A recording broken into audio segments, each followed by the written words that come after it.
And we're live. Here we are. Wow. Grayden, we're on the road again, and it's a really special place. I just had, quite a tour. So we're going to spend some time talking about where we are and what we're doing. And where are we? Well, we're at the Elgin St. Thomas Hospice. You're at the Barrie Family Barrie Hospice. Family Hospice. I knew I would get corrected as to what the exact name is, but boy, I just had a really neat tour of some of the real key points of what the hospice is like. Mm-hmm. It's incredible, Grayden. I know you've been here already too. So. I got to come out at the opening and get some pictures and stuff, and it was just like incredible. Look just like rooms at my cottage, and that's the intent. That is absolutely the intent. We affectionately call this facility the cottage, and it's intended to be a cottage in the woods, tucked away for the community. It's been a resource that has been funded and built by the community for the community, and it's something we're extremely proud of, and we're very happy to be able to share it with you today. Well, we're very happy to be able to share it with our group. We tend to do mostly, hey, what's going on in the city? And we have not yet caught up with the fact that the hospice is now here and operating, and we need to be able to share that with the city of St. Thomas. Many of the people in our show learn things for the first time here also. So, look, we're going to let you introduce yourself and tell us a little bit about your role and what you see here. And then we have Tara here also, who I still dislike, but she's still here. Dislike a strong word. More annoying. Well, I could use it. Okay, annoying. I'll go along with that too, right? But it's fun to have her because we have a lot of fun. So it's great. Grayden? Yeah, no, I was just cleaning up some of the audio there. We had low audio levels, so just rejigging that there. So okay, we're doing good now. If our audience can let us know that all the audio levels are working out perfectly. Right. This is what happens when you go on the road. And we're going to start off by asking the folks at home. We're going to do as much about hospice as we can tonight. And so if there are some questions that are just City of St. Thomas and other things, we're going to talk about some of the events. Please leave your questions on here. And as Grayden and I do some weeks, we'll get back to them through this week or at next week's show for sure. So, all right. We don't want to interrupt getting the great news out about the hospice. So, please. I'll take it away. Yeah. So I'm Brenda Fleming. I'm the executive director of the Barrie Family Hospice of Elgin. Excellent. And I am absolutely thrilled to be able to share a little bit about hospice with your viewers here this evening and with yourselves. So the Barrie Family Hospice of Elgin has been years in the making. The fundraising campaign to build hospice for Elgin County started in 2019. And over the last, actually we say 5 years, but it's actually closer to 7 years now. Right. This community, the Elgin County community, has raised a whopping $18.7 million in support of hospice services. Oh, we always know that. Absolutely amazing. So, right. Absolutely. Absolutely overwhelmed by the support of the community. So construction started in 2024. And we opened this building earlier this year in July 2025. So what we have in the building here is we have 10 suites, 8 of which are currently operational. They are all private suites that have a bedroom, an accessible washroom, and a separate sitting room with TVs and private patios for each of our residents. And we do have a residential hospice program running here. But what's really exciting is, as part of the cottage, and in the heart of the cottage where we're sitting right now, is we have many, many community spaces where we invite people to come and to do things such as we're doing this evening, to really bring the hospice into the community. We have a community gathering space where meetings can be held. We have wonderful grounds, although they're covered in snow this evening. But in the summertime, this is what it looks like at the cottage right now. Absolutely, that's true. In the summertime, we have beautiful grounds. We have many sitting spaces for people to just sit and listen to the birds and quietly reflect and really take in nature and make hospice part of their day and part of their natural healing. And just to add to that, Tara McCaulley, I sit on the board with Hospice, and it was a really easy decision to become a board member because of what is happening here. When I did the tour, what really struck me was the intention of everything. So when you go into one of those rooms, where the beds are, you can always see outside. The doors are made so that they can go open and a bed can roll right outside. Like everything is done with such intention and just for the community. Nature. Yes, and Right. so we're right overlooking the park, Waterworks Park, and it's absolutely beautiful, and everything is done with such intention. So, and the fact that it was built for community by community is really a really powerful story. If I can jump in, I know the city for the longest time looked for a piece of property where this would be the best place to be. And somehow it all hit us all about the same time when Wendell said, hey, what about that piece of land on top of Waterworks Park? And we said, yes. Nobody hesitated at all. We said, what a great place to do it. We know that there's a couple of schools on the other side, so life does go on around us, and the noise of life is around us. I was just asking, I know that Waterworks is quite used as a toboggan hill too, and so how much are you bothered by your neighbors? But I'm not sure it's bothered. It's life going absolutely on not. It is not bothered at all. In fact, we have great relationships with both Locks and Monsignor Morrison School. The kids from those schools have been here at Hospice on numerous occasions, whether that's been planting trees outside in the fall, baking cookies with our chef. And at Christmas time, actually, one of the social clubs created gift baskets for absolutely every one of our residents and for our staff as well. Special thing there, and too. I tell you, there's a special kind of joy when you look at the front foyer and there's 35 little pairs of boots lined up, and the laughter that comes through the building when the kids are here. It's beautiful. And we should talk about the cookies, the chefs and the volunteers. And look at this plate of cookies that we've got to share. I was going to have it all myself, and I was told Grayden seen a cookie yet? He's not sharing those cookies. No. Yeah. And you mentioned volunteers, and it's incredible. People that have done the tour, I've talked to volunteers, and that's how they became volunteers. They were so blown away with the tour and what type of experiences created here for people, and that's how they started volunteering. And there's over 100 volunteers. Wow. And that's significant. Way to go. That is significant. So they've, Hospice has done an amazing job of doing the tours and showcasing, what is behind the doors here, and they're getting volunteers as a result of it. So how many staff do they have? We currently have 38 staff members. Wow. Full and part-time. Most of those are in our care areas, registered nurses, registered practical nurses, and PSWs that are involved in the care of our residents.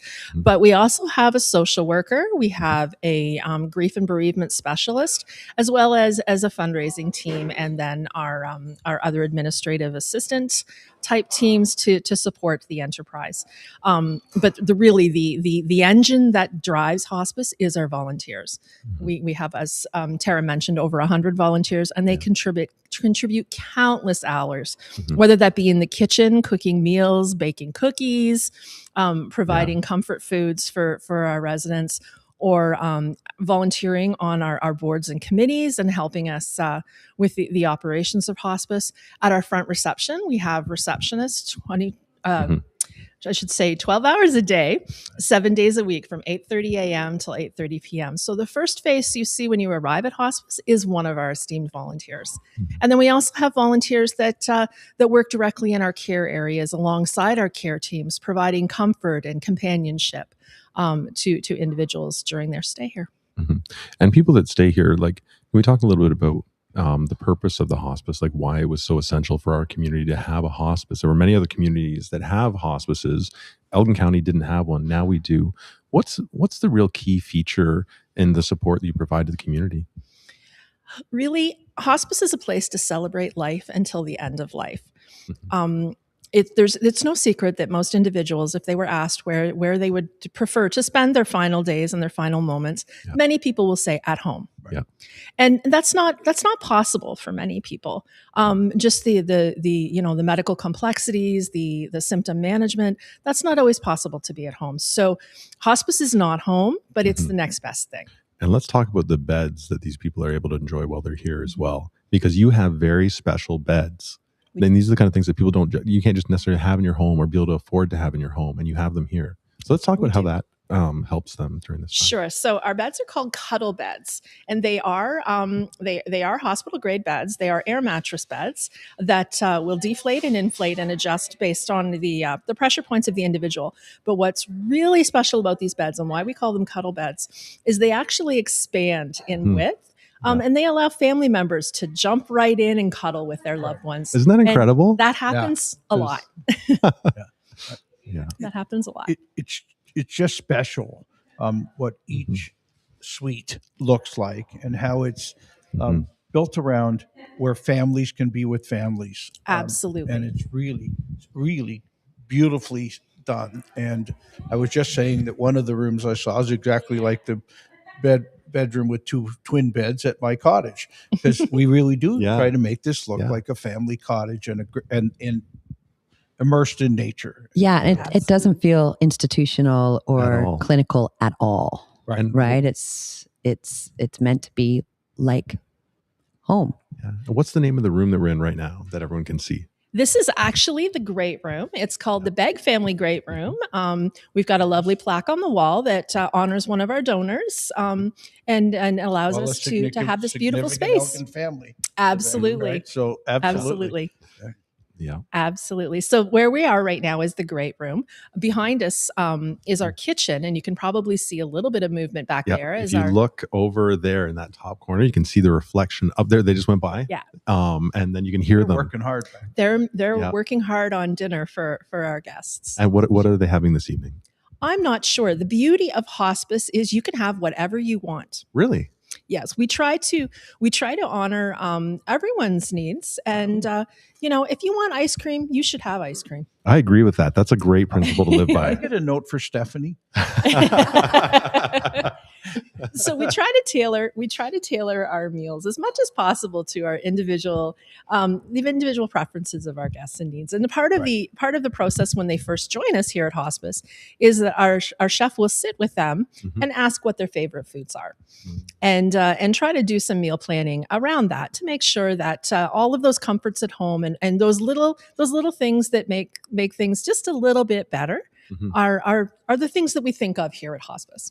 Amazing. And Tara, you're board, or sorry, go ahead. Yeah. Oh, I was just going to go back to why it's so important to have our hospice here is that people that are coming to end of life and need the services, they were having to travel to Chatham, London, Woodstock.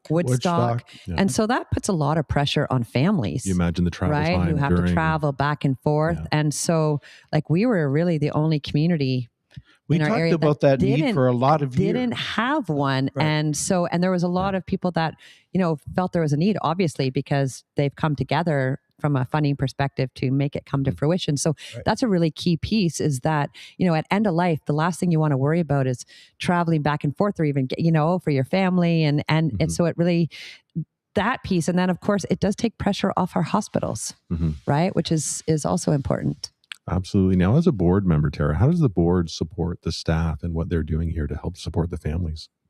It's from a governance perspective. So it's being able to support Brenda, and the team, and it really just from that perspective, making sure we have good governance in place, making sure that we're able to provide the support. From my perspective, it's really understanding the funding piece of it and where we can advocate. Right. What else, Brenda? What else do you feel that the board? It is. Well, we just came from a board meeting earlier today, so it's fresh in mind. Yes. Yeah. It's just the advice and the guidance and the voice. The board is part of is representative of our community and is the voice of our community. And we had a conversation at the board meeting just today about, what are we most proud of? What makes hospice special? What speaks to each one of us? And hearing that from the individual board members, individually and collectively, that's our why. Yeah. And that helps and that keeps myself and it keeps the staff going every single day. And there's also that piece of there's misconceptions of what hospice is. It's not just if I may be so bold, it's not just a place to die. And part of our role is also getting out in the community and sharing all of the incredible things that are happening here. Because it's not just about the end of life services, but there are grief and bereavement services, for people that are struggling with the loss of a loved one. And there's so much more. Somewhat present in our community, but this really helps bring it a place. Yeah, 100%. And there's, bereavement walks and there's, it's a way to make dying, it's not necessarily a bad thing. If I maybe, Well, I like the way you started it off talking about it as a celebration of life. It's a place to celebrate the person's life when they come here. Absolutely.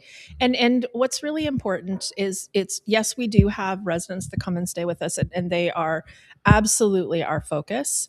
But it's not just about the residents. We care for the entire family, and we continue that relationship even after the loved one has passed, as Tara has mentioned, with our grief and bereavement services. Yeah. But we don't. The individuals don't even have to have a loved one that has come to stay at hospice to access our services in that grief and bereavement space. Anyone that has suffered a loss is more than welcome to contact us through our website. I didn't know that. So through your website, what's your website? Yes. It's a tab that's grief and bereavement, and it gives contact information. Sorry, I just jumped in. That's okay. That's okay. The website is a knowledgeable board member.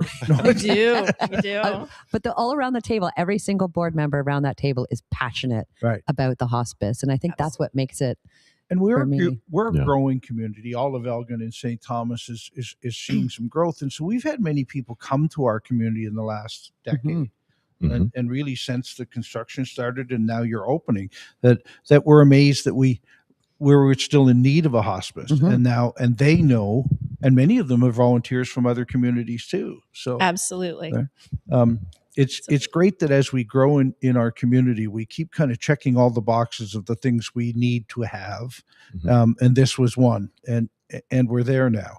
So, but families are involved during the celebration of life, or as someone spends time at the hospice. But I would imagine you get a number of your volunteers and even a lot of your fundraising from families that have been pleased with how their experience was. That have had a good experience. Absolutely. Elgin County is a small community. Word of mouth is very powerful. Oh, is it ever? Yeah. We know this. And you should hear what they say about Grayden. I know. I've heard. All good things, obviously. Mostly I've started those rumors, but no, carry on the good ones. The good ones. And just go back to what you're saying. It's St. Thomas, but it's all of Elgin County, the east, the west, central. Like this is a hospice for all of St. Thomas and all of Elgin County. Well, we know that before this, people were having to go to other communities, as you've mentioned.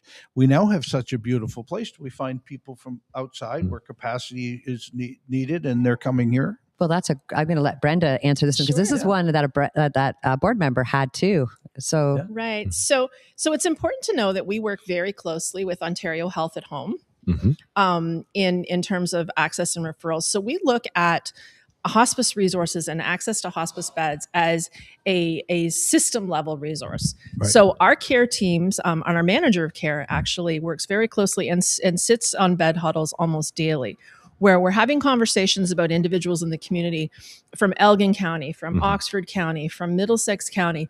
And included in that are conversations about where capacity exists at all the hospices in the broader community.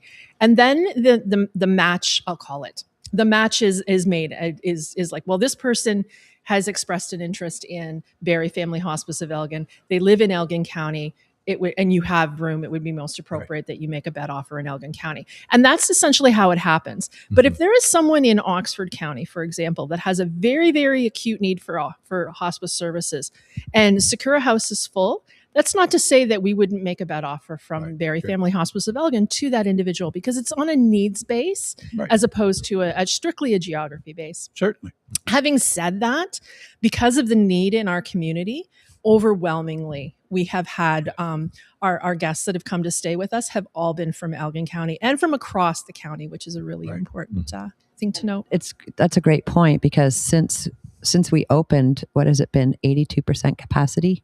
Yes, as of the end of December, we're sitting at approximately 82% capacity, which is far greater than what we thought we would be when we first opened. We thought it would take some time to build up our services to operate all 8 of those beds, but we hit the ground running in July when we opened, and we're pretty stable at 82%. And many times, all 8 of our beds are full. Mm-hmm. And you did a great job of connecting with the community when you opened up. You had representatives from all the different organizations and families come in and tour, so they knew about the facility and they knew about what was available. It was very well done. Thank you. I do have to say I can't take a lot of credit for that. I joined the organization in February, and my focus from the time I joined was to prepare us for operations. But prior to my joining, the St. Joseph's Healthcare Society, who is our sponsor organization, had loaned Laura Sherwood from the society, and Laura had been here for a number of years, and she really was the instrumental in from paper through. Absolutely. And she was one who toured. I agree. Toured hospices all over to understand the best of the best and bring it here. Right. And that really is evident in what is happening here. Yeah. And speaking of the relationship of the society and the ability for the society to leverage their learning and their understanding in other hospices and to bring that to Elgin and to Elginize it, as we like to say. Of course. Is that the term? Yes, we are special. and really to set us up for success has just been absolutely wonderful. So earlier this year, we did transition the majority of our board members from society to local community board members. Our board is representative of our local community now, and but the legacy of the Sisters of St. Joseph's is alive and well in how we show up. Yeah, and we have a lot of viewers on right now. So if there are any viewers and you have questions about hospice, please ask, because we have the experts right here to answer all of your questions. And if indeed we get any after tonight, we'll come back to you to say, hey, somebody asked us this question, and because it is just not as well known as many people think as to what's the family's place at a hospice, that type of thing. We were just talking as I was getting a little bit of a tour earlier, and Elgin is a big county. I mean, from end to end, it's an hour from wherever you are in a lot of cases. And when you're working together with a family, although we now have an Elgin hospice, it's still a long way from home. And so this becomes home for a period of time for family. And boy, did I see how that looks and what's happening to make the families feel stable and settled while they're here with their loved ones too. So way to go. You mentioned a few minutes ago, Joe, you mentioned the room that you saw that you said looked like a cottage with the twin beds. Yeah. That is something that's very unique to us here at Barrie Family Hospice of Elgin, and that's our family guest suite. Right. So we actually have a suite that's available free of charge for families to come and stay overnight when their individual is approaching their final hours and moments, because the last thing you want to do is be rushing to get here in time, or not be here, not be close by when the time comes. And so we sometime late in the evening, getting back in that car and taking that hour to go back to West Elgin or to Bayham, a long way from here. And so that really was gorgeous for me to see that. Yes. So we are very, very glad that we're able to offer that for families, and it's very well used actually for families that or somebody that's coming in to visit their loved one and flying in from other provinces, for example, and is able to stay and be close by. Which is important. We have one question in from a viewer, and they're saying hello, and it looks like a comforting spot. And they say, forgive me if this isn't the platform to speak on it, but would a family member be able to bring a maid service, if the medical situation allows it, into the hospice?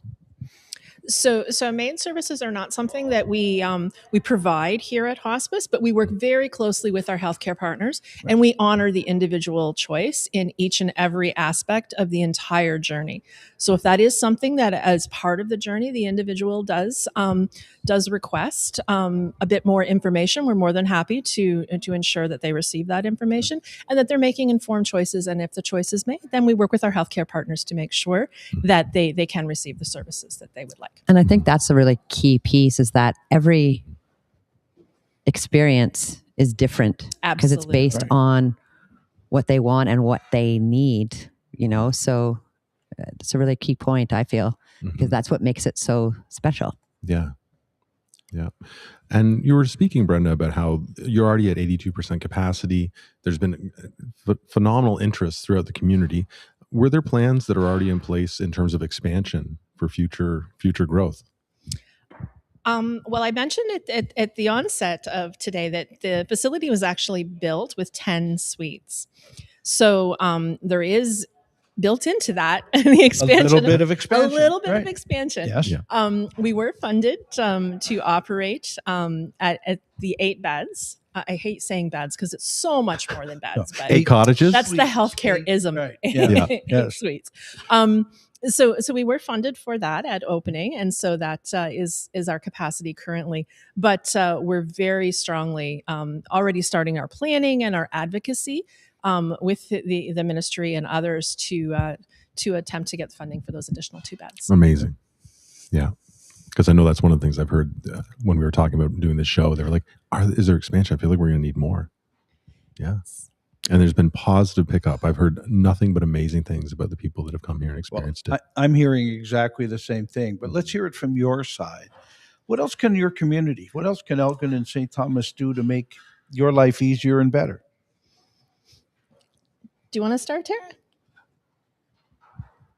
Well, I'm just going to come right to it. Like it's always from a funding perspective. Absolutely.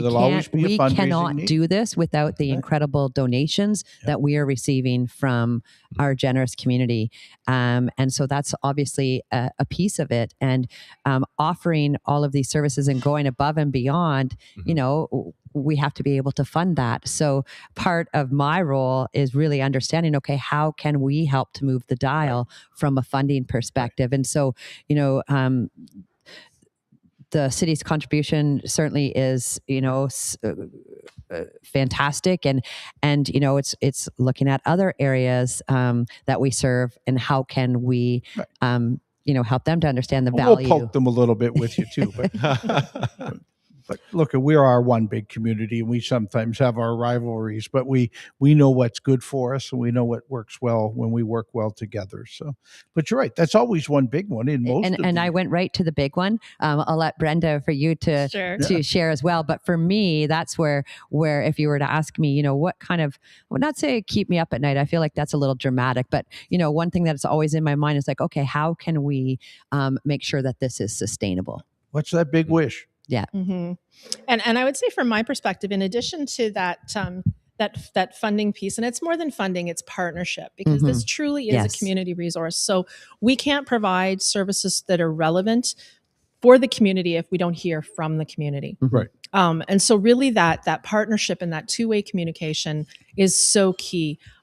We rely on volunteers, as I mentioned earlier. Those volunteers are living and working in our local communities. We want them talking about hospice. We want them talking about the services that we offer, so that we can demystify what hospice is all about. And it's not, hospice isn't just about end of life. Hospice should be part of life. Right. And so we really want to get that message out there. And so we're not going to get that message out there if people aren't talking about us and we aren't part of that frame of reference, and we aren't thinking about that. The kids that are here baking cookies, we want them to go home at night and we want them to tell their parents, I was at hospice. Why they bake cookies. Exactly. Right. Yes. The cookies that Grayden is not Grayden sharing. Is hoarding. And part of it is the topic of death is not something that's openly discussed. And I feel like this is such a safe space to, and it's not just, when it's having that conversation leading up to and after and it becoming normal. Well, if I can congratulate you on gathering the right groups in the beginning on how to, pick a site and make it right. But now you have a board of directors that most of the people, or a lot of people in our community, would recognize and know to go to ask questions and to say how can they help. And that's a huge thing if you can be the visible part of your community through the governance of the place also. So. And we should give a shout out to Robert Furneaux, who's actually just on the sidelines there. He helped set this all up and pull us in here to help give the spread the word about hospice, and he's just a phenomenal volunteer in our community. So thank you, Robert, for Well, we pulling have this a all number together. of those, but Robert certainly does. If you open the dictionary in St. Thomas to best volunteer, his pictures there a lot. Right? 100%. Yeah. Just an incredible fellow. So we're getting to the end of our time here, but you were talking, Brenda, about you want people to know more about hospice and know more about this. What are some final thoughts that you'd want to share with our viewers for them to know about hospice? Sure. So one of the things that I would say is please visit our website, www.elginhospice.com. There's a lot of great resources there. There's a lot of great pictures. You can see what the facility looks like on the inside, more than just the fireplace that you can see this evening. Which is nice enough. But yes. But some information about our grief and bereavement resources, what is residential hospice care, and very important, on our homepage, we have two fundraisers coming up in the community in the very near future. Mm-hmm. On February 6th, we have the Big Sing Thing at Knox Presbyterian Church, and that is a Beatles sing-along. Tickets are going fast. Tickets are going very fast. Know the words? Because it's going to be a fun singing night. Hum. If you don't know the words, that's all I can say. Just hum. Just mouth mashed potatoes. It works with every song. And then on February 13th, in partnership with Railway City Rotary, Rotary is hosting a trivia night at the Queso station. And Barrie Family Hospice of Elgin is one of the beneficiaries of the proceeds of that evening. So tickets are, and how to get tickets is available on our website there as well. So those are two events that are coming up in the next couple of weeks. That just an opportunity to have some fun, sing some songs, do some trivia, and learn a little bit more about hospice at the same time. Love that, Tara. I just making sure that we know about the events, and there's always the opportunity to donate online if you so choose. That option is there, and just get it's the word super out. Easy It to is donate, very and you easy get to donate, and really just getting the word out there, and that we're here and we offer obviously services for end of life, but so much more than that. And you get a charity receipt as well. So when you donate, you donate online, and it'll automatically send your charity receipt. Absolutely. Mm-hmm. And just thank you for having us. Yes, thank you. Thank you for letting us come here and go on the road. Grayden and get some cookies. Often are locked away in a little room from 6:30 to 7 o'clock on Tuesday nights, talking about all things city. This is far more enjoyable for us to talk about things that are in our city, things that are in our community, and those involved in it. And so we can better know when someone asks us a question, what is that place? What are we doing? Right? How did that happen? And thank you for letting us be a part of sharing that information too. We often tell a lot of jokes and have a lot of fun, but we almost never sing. So and I was going to eat the whole plate of cookies while I was here, but then I was like, maybe it's not appropriate. Maybe I should. But speaking of the city, Councillor Gibson wanted us to mention the fact that we've been recognized for a very important this week at Roma. Elgin St. Thomas, and we need to make sure we continue to talk that way, that it's Elgin in St. Thomas. It's recognized as a community that does the right thing with seniors. Maybe I'm not sharing exactly what the award was, but it was a seniors treatment recognition, a seniors involvement recognition. Age-friendly community. Age-friendly community. Well, that's just from the mayor alone, but no, it's so it's also great that that's the case. And things and great organizations like this. You mentioned the Rotary is doing one of your fundraisers, but the service clubs in our community are second to none, and the community organizations all pull the oars in the same direction when we need it. And so it's not hard to reach out to who's next, and you hear the Rotary doing a fundraiser that gets the other service clubs all saying, hey, we can do that too, guys. Or women, why aren't we doing that too? So I think we'll see a lot more. And we'll ask more. Yeah. Fantastic. And we should also mention, we'd be remiss if we did not mention the Sports Spectacular fundraiser. Thursday night. For the Special Olympics at the St. Anne Center. Yes. Looking forward to it.